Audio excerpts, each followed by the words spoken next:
गई काले हर घर तिरंगा यात्रा माननीय वडाप्रधानना जे पाछला वर्षमां 28/10/2024 वडाप्रधानश्री આવ્યા હતા એ અને બીજા અન્ય ખર્ચો જે પીઆરઓ ડિપાર્ટમેન્ટ દ્વારા મૂકવામાં આવ્યા હતા તેના મોઢા માથા વગરની અમુક રકમો જે અમારી નજરે પડી એ બાબતે મેં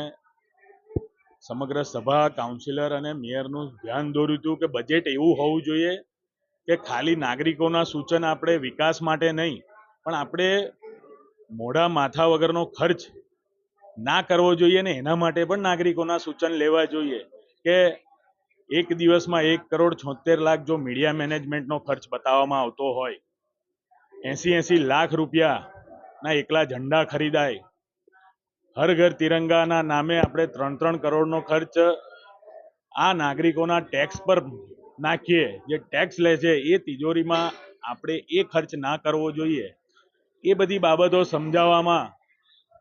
સત્તા પક્ષના કાઉન્સિલરોને ક્યાંક એવું લાગ્યું કે અમે તિરંગાનું અપમાન કર્યું છે, અમે મોદી સાહેબના પ્રવાસને નો બહિષ્કાર કર્યો છે, પણ હું જાણું છું કે હું પોતે પણ એ જ જગ્યાએ એ દિવસે ઊભો હતો જ્યારે મોદી સાહેબ આવ્યા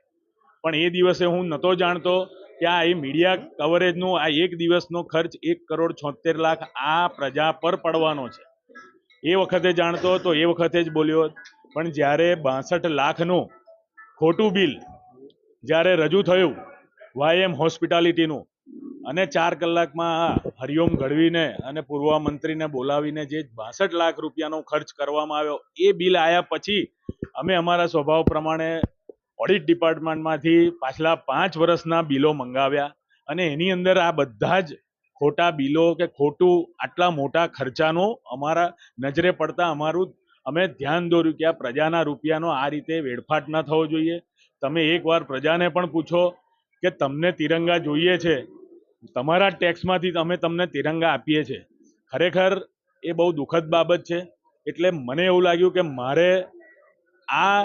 જે તિરંગાનો 3,05,00,000નો ખર્ચો થયો છે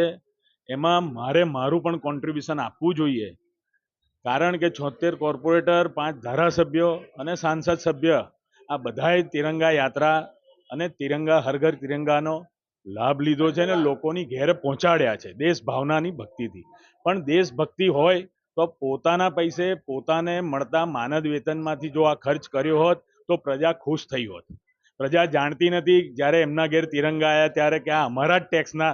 પૈસાથી અમને તિરંગા આપવામાં આવી રહ્યા છે. એટલે મેં આજે માનનીય મેયરશ્રીને અને માનનીય કમિશનરશ્રીને મારા ફાળે આવતા 82 લોકોનો ફાળો મને એવું લાગે છે કે આમાં હોવો જોઈએ. 76 કાઉન્સિલર 5 ધારાસભ્ય અને સાંસદ સભ્ય તો આ 82 લોકોના ભાગે જે 3,05,00,000ની રકમ એ મારા ફાળે 3,70,000 આવે છે એ આજે 3,70,000નો ચેક મેં માન્ય મ્યુનિસિપલ કમિશનરશ્રીના નામનો કમિશનરશ્રીને આપ્યો છે અને જે બિલો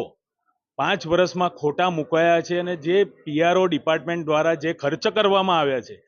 એ બિલોની આખી કોપી 62 પેજની મેં માનનીય મેયરશ્રીને આપી છે અને મેં કીધું પણ છે કે મેયરશ્રી તમે એકવાર જોઈ લેજો અને તમને લાગે હૃદયથી કે મારા દીકરીના લગ્નમાં જો કોઈ ખર્ચ કરવો હોય તો ફોટોગ્રાફીનો શું હોઈ શકે, વિડીયોગ્રાફીનો શું હોઈ શકે, એની સામે અહીંયા જે મૂકેલા ખર્ચ છે એ ખૂબ જ અલગ બતાવે છે. એટલા માટે શાંતિથી આપ આ બિલો વાંચી લેજો અને પછી નિર્ણય કરજો કે મેં જે રજૂઆત કરી છે એ સાચી છે કે ખોટી છે.